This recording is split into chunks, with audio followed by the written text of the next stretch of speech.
Assalamualaikum and hi friends, welcome to Chellam tips. Friends, இன்னைக்கு வீடியோவில் இப்போ ரொம்பவே ட்ரெண்டிங்கில் இருக்கக்கூடிய டல்கோனா காஃபி கேக் ரெசிபி தான் இன்றைக்கி நீங்கள் பார்க்க போகிறீங்க. ஸோ அதுவுமே ரொம்ப சாஃப்டான முறையில் வீட்டில் இருக்கிற பொருட்களை வச்சு நம்ம செய்ய போகிறோம். ஸோ வாங்க ஃப்ரெண்ட்ஸ், எப்படி பண்ண போகிறோம் அப்படிங்கிறத பார்க்கலாம். முதல்ல ஒரு கடாய் எடுத்துக்கலாம். அதில் வந்துட்டு ஒரு கப் அளவுக்கு தூள் உப்பு சேர்த்து இந்த மாதிரி அதை நல்லா பரப்பி விட்டுக்கோங்க. பரப்பி விட்டு உள்ளுக்குள்ளே இது போல் சில்வர் ஸ்டாண்ட் ஒன்று போட்டுக்கோங்க. இந்த ஸ்டாண்ட் இல்லை அப்படின்னாக்கா சில்வர் பிளேட் ஏதாவது கவிழ்த்து போட்டுக்கோங்க. இப்போ இந்த கடாய் ஒரு மூடி போட்டு மூடி நம்ம வந்து அடுப்பில் வச்சுட்டு ஒரு மீடியமான ஃப்ளேமில் இதை நம்ம ஹீட் பண்ணிக்கிட்டு இருக்கலாம். அதுக்கிடையில் ஒரு பவுல் வச்சுக்கலாம். அதில் வந்துட்டு பார்த்தீங்கன்னா ஒரு ஸ்பூன் அளவுக்கு, அதாவது 2 பேக்கெட் அளவுக்கு நான் வந்து நெஸ்கஃபே சன்ரைஸ் காஃபி தூள் எடுத்திருக்கேன். இன்ஸ்டன்ட் காஃபி தூள். இது வந்து நீங்கள் ப்ரூ எது வேண்டாலும் உங்களுக்கு எந்த காஃபி தூள் பிடிக்குமோ அதை எடுத்துக்கோங்க. இன்ஸ்டன்ட் காஃபி தூளாக இருக்கட்டும். அதை எடுத்துக்கிட்டு அது கூட வந்து 1/2 கப் அளவுக்கு ஒயிட் சுகர் சேர்த்துருக்கேன். இப்போ இது எல்லாத்தையுமே நம்ம வந்துட்டு இது போல் மிக்ஸ் பண்ணிக்கலாம். மிக்ஸ் பண்ணிவிட்டு நல்லா காய்ச்சி சூடாக இருக்கக்கூடிய பால் வந்து 1 to 1.5 ஸ்பூன் வரைக்கும் இந்த மாதிரி சேர்த்துக்கோங்க. சேர்த்துட்டு உங்ககிட்ட எலக்ட்ரிக் பீட்டர் இருந்துச்சுன்னா அதை வச்சு நீங்கள் நல்லா பீட் பண்ணிக்கோங்க. இப்போ எல்லாத்தையுமே அது இருக்காது இல்லையா, அதனால ஒன்றும் பிரச்சனை இல்லை. நம்மக்கிட்ட விஸ்க் இருக்கும் இல்லையா, அது இருந்துச்சுன்னா போதும். இந்த மாதிரி விஸ்க் வச்சுட்டு நல்லா பீட் பண்ணுங்கள். நல்லா வந்துட்டு இது வந்து ரொம்ப நுர மாதிரி ஆகணும் அப்படின்ற தேவையில்லை. ஸோ இந்த அளவுக்கு ஒரு க்ரீமியான ஒரு கன்சிஸ்டன்சி வந்தாலே போதும். அதாவது நம்ம உள்ளுக்குள்ளே சேர்த்துருக்க அந்த ஜீனி நல்லா கரைஞ்சி வந்த கன்சிஸ்டன்சி இருந்தாலே போதும். அந்த ஸ்டேஜில் நம்ம வந்து மிக்ஸ் பண்ணுறதை ஸ்டாப் பண்ணிக்கலாம். இப்போ பார்த்தீங்கன்னா உங்களுக்கு வந்து நம்ம அந்த டார்க் கலர் மாறிட்டு கொஞ்சம் நேரம் க்ரீமியாக மாறி இருக்கு பாருங்கள். இந்த ஸ்டேஜ் போதும். அடுத்தது இன்னொரு பவுல் எடுத்துக்கோங்க. அதில் வந்துட்டு ஒரு சல்லடை வச்சுக்கோங்க. இன்றைக்கி நம்ம கோதுமை மாவில் பண்ணலாம். கோதுமை மாவு 1 கப் அளவுக்கு எடுத்திருக்கேன். இது வந்து 250 கிராம். அடுத்தது பார்த்தீங்கன்னா 1 ஸ்பூன் அளவுக்கு பேக்கிங் சோடா சேர்க்குறேன், அதாவது சோடா உப்பு. அடுத்து ஒரு பிஞ்ச் சால்ட் சேர்த்துட்டு எல்லாத்தையுமே சலிச்சு எடுத்துக்கலாம். முன்னாடி வீடியோவில் நிறையா ஃப்ரெண்ட்ஸ் வந்து பேக்கிங் பவுடர் இல்லைன்னு சொல்லியிருந்தீங்க. அதனால் இன்றைக்கி நம்ம பேக்கிங் பவுடர் சேர்க்க போகிறதில்ல, பேக்கிங் சோடா மட்டும்தான் சேர்த்துருக்கேன். இப்போ நம்ம சலிச்சு வச்சுருக்க இந்த ட்ரை இன்க்ரீடியண்ட் கூட நம்ம வந்துட்டு இந்த லிக்யூட் இன்க்ரீடியண்ட்டை அப்படியே சேர்த்துடலாம். அதாவது இந்த டல்கோனா காஃபி லிக்யூடை அப்படியே லைட்டாக இந்த மாதிரி ஒரு மிக்ஸ் கொடுத்துக்கலாம். அடுத்ததாக இது கூட நம்ம என்ன சேர்க்க போகிறோம் அப்படின்னாக்கா ஒரு 1/4 கப் அளவுக்கு ரீஃபைண்ட் ஆயில் சேர்த்துக்கலாம். தேங்காய் எண்ணெய், மல்லாட்டு எண்ணெய், நல்லெண்ணெய் இது 3மே பயன்படுத்த வேணாம். ஏன்னா அதிலிருந்து ஒரு ஸ்மெல் வரும் இல்லையா, அது வந்து கேக்குக்கு நல்லா இருக்காது.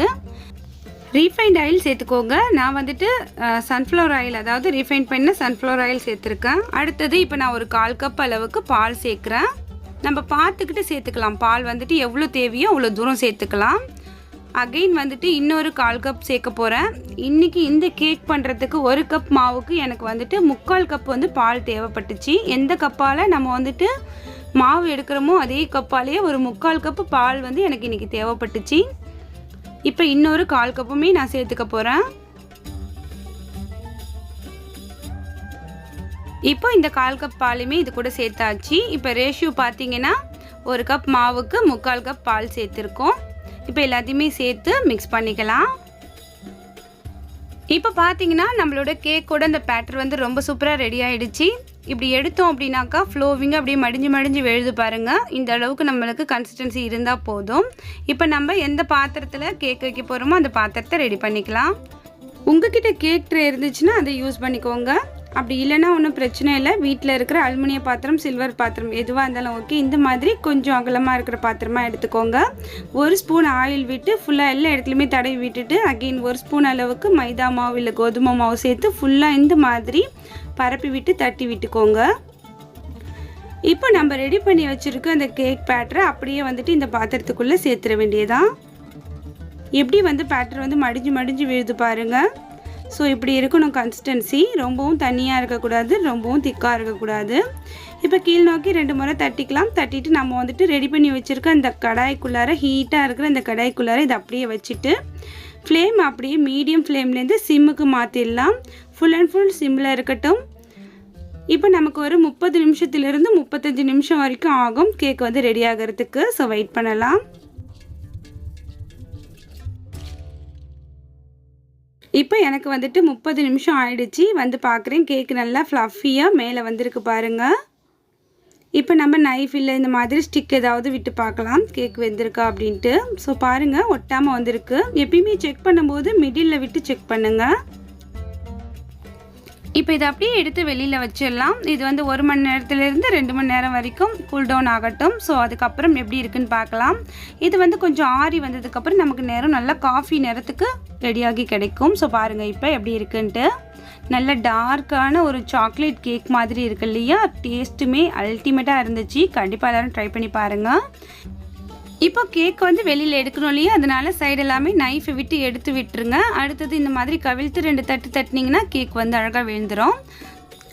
இப்போ பார்த்தீங்கன்னா கேக் வந்து திருப்பி ஆச்சு. அடுத்தது வந்து 1 ஸ்பூன் அளவுக்கு நான் வந்து பொடிச்ச சீனி, அதாவது ஐசிங் சுகர் சொல்லுவாங்க இல்லையா? அந்த சீனி வச்சுட்டு சல்லடை மூலியமாக அப்படியே எல்லா இடத்துலையுமே நல்லா ஸ்ப்ரிங்கிள் பண்ணி விட்டுக்கிறேன். அடுத்தது இப்போ நம்ம என்ன பண்ண போகிறோன்னா கேக் வந்து கட் பண்ண போகிறோம். கேக் கட் பண்ணி கேக் எவ்வளோ சாஃப்டாக இருக்குது அப்படிங்கிறத பார்க்கலாம். நைஃப் வந்து எவ்வளோ சாஃப்டாக இறங்குது பாருங்கள். ஸோ வீட்டில் இருக்கிற இன்க்ரீடியன்ட்ஸ் வச்சுட்டு ரொம்பவே சூப்பரான ஒரு சாஃப்டான ஒரு டல்கோனா காஃபி கேக் வந்து ரெடி ஆகிடுச்சு. டெக்ஸ்சர் எப்படி இருக்குது பாருங்கள். கேக் வந்து ரொம்பவே சாஃப்டாக இருக்குது ஃப்ரெண்ட்ஸ். பார்க்கும்போதே உங்களுக்கு தெரியும்னு நினைக்கிறேன். ரொம்ப ஈஸியாக ஃப்ரெண்ட்ஸ் வீட்டில் இருக்கிற காஃபி தூள் அண்ட் சீனி, பால், கோதுமை மாவு இருந்தால் போதும். ஸோ ரொம்பவே சாஃப்டான அதே சமயத்தில் ரொம்ப ரொம்ப டேஸ்டியான ஒரு ரிச்சான ஒரு கேக் வந்து நம்மளே ரெடி பண்ணலாம். ஸோ ஐசிங் சுகரோட அந்த காஃபி கேக்கை சாப்பிடும்போது அவ்வளோ டேஸ்ட்டாக இருக்கும். ஸோ ட்ரை பண்ணி பாருங்கள் ஃப்ரெண்ட்ஸ். இன்றைக்கி இந்த டல்கோனா காஃபி கேக் ரெசிபி உங்களுக்கு ரொம்பவே பிடிச்சிருக்கும்னு நினைக்கிறேன். இந்த வீடியோ உங்களுக்கு பிடிச்சிருந்துச்சுன்னா எப்பயும் போல் லைக் பண்ணுங்கள். உங்களோட ஃப்ரெண்ட்ஸ் அண்ட் ஃபேமிலியோட மறக்காமல் இந்த வீடியோவை ஷேர் பண்ணிக்கோங்க. இந்த வீடியோ பற்றின உங்களோட வேல்யூபிளான ஃபீட்பேக்கை மறக்காமல் வந்து கமெண்ட் செக்ஷனில் என்னோட ஷேர் பண்ணிக்கோங்க.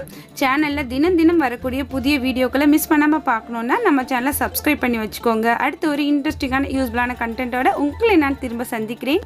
அது வரைக்கும் தேங்க்ஸ் ஃபார் வாட்சிங்.